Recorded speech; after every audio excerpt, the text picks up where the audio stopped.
What is up? My name is Steven, and I'm going to be giving a speech via video because we didn't have school today because of the teacher walkout, and we're not going to have school tomorrow either. So this was the best way to give this. I will be reading off of a presentation that I made on this topic, and interesting enough, this topic is not the most fun, but I had to simplify it for myself to understand it.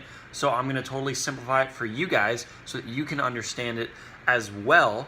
And I'm going to get straight to the point. I mean, if this was like a first date, before the food even comes, I would have already told the girl that I liked her, because that's how to the point I'm going to get so quickly. So I'm going to make this, not so fun topic, kind of fun. I'm going to try. So there are a couple of ways that things are added to the Constitution. There is a formal method, and there is an informal method. And we're going to go into more detail of what both of those mean. But first, we're going to start with formal methods. First of all, something that can be added to the Constitution first needs to be proposed, and then it needs to be ratified. Both of those things have to happen in order for something to be added to the Constitution formally. So everybody say proposal, everybody say ratification. No, I'm just kidding. This is a video. So one of the ways that it can be proposed is that 2/3 of both the House and Congress agree on something that it needs to be added to the Constitution. That's how an amendment is made, is both the House and the Congress, 2/3 of them agree on something.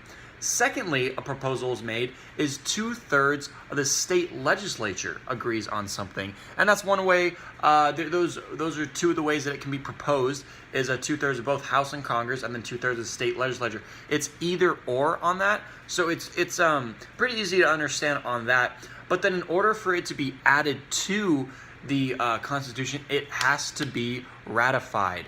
And it can be ratified by two ways. One is a pretty popular way where it's ratified almost every single time like this by 3/4 of the state legislature. They come together and agree on it. That is how most things are ratified and put into the Constitution. But there is one way that only one amendment, which is the 21st, has been added to, it's specially called ratifying conventions, called in 3/4 of the states. So that's not something that happens very much. I mean, like I said, it's only happened one time. And so there are two ways of ratification. Like I said, 3/4 of state legislature and a ratifying convention in 3/4 of the majority states. So that is the method of the formal adding amendments. Secondly is informal methods.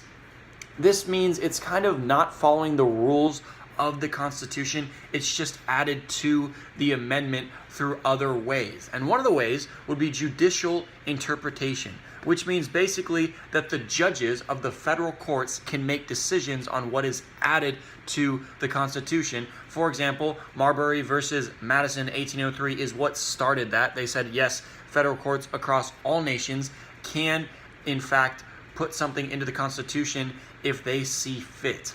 Another way that things are added informally into the amendments of the Constitution is by social change, cultural change, and legal change. So that's a vast majority of things. It's very broad, but sometimes over the course of the way years go, things can change socially, culturally, legally. Like men's suffrage, that was one of the big things that changed for an informal method of adding to the amendments.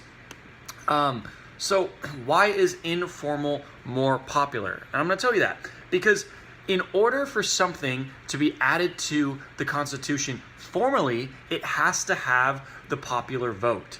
And that is not always easy, because for it to get the popular vote, you have to get thousands and thousands of people to agree on it, or just the majority of the states.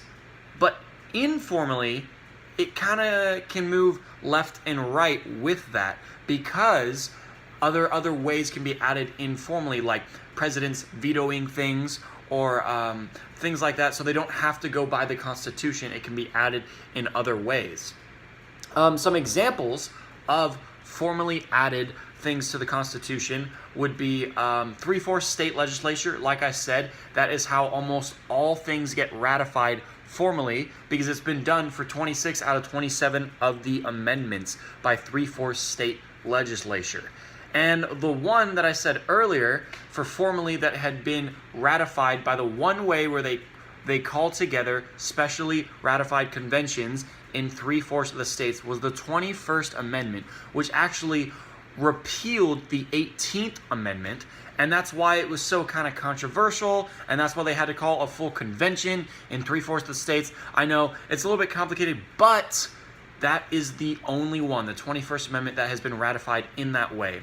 And how does all of this kind of play out in the real world, and how there's formal methods to do things and informal methods to do things? It's one of the things I can think of is how Donald Trump got into president this last couple years. He kind of went in an informal way. He could have, gone into become a senator or a mayor of a state and done that, and then moved up the chain to becoming president. But he kind of just did it, and he kind of used his support around him to raise money that he already had and raise money from supporters to get into office. And it was very informal, and I think that's why a lot of the backlash comes onto him, because he's not completely political. He kind of came in his own way, whereas President Obama, he was already a politician. He had already been through the system of that. He knew a little bit more, and that's why people looked at him as a little bit more politically correct.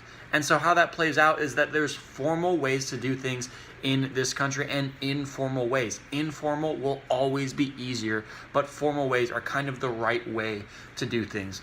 I hope this video helped you out on the formal and informal methods to the Constitution, and I hope this helps out in your test. Thank you, guys.